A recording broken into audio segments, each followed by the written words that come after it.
বিলুপ্তির মুখে পড়া শকুন রক্ষায় দিনাজপুরের বীরগঞ্জে কাজ করছে শকুন উদ্ধার এবং পরিচর্যা কেন্দ্র।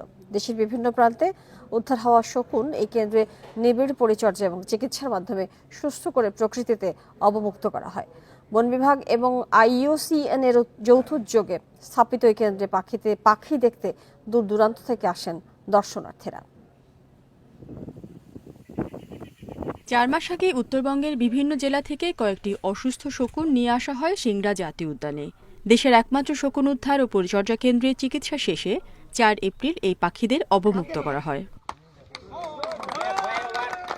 দেশের কোথাও শকুন আটক বা অসুস্থ হওয়ার খবর পেলে সেখানে ছুটে যান পরিচর্যা কেন্দ্রের কর্মীরা। পাখিটি পরিচর্যা কেন্দ্রে নিয়ে এসে চলে সেবা ও চিকিৎসা।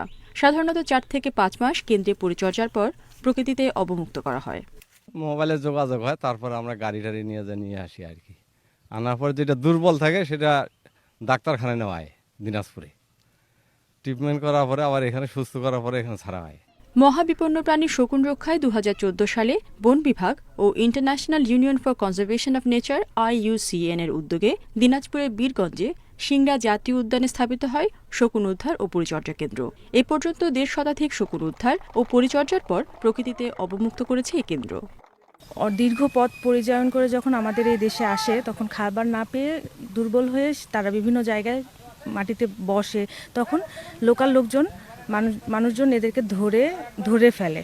আর এই কারণে আমরা বন বিভাগের সহযোগিতায় এদেরকে উদ্ধার করে আমরা এখানে এনে পরিচর্যা করে থাকি। স্থাপনের পর থেকে এ পর্যন্ত 1.5 শতাধিক এর অধিক শকুন উদ্ধার এবং পরিচর্যা শেষে প্রকৃতিতে অবমুক্ত করে দেওয়া হয়েছে।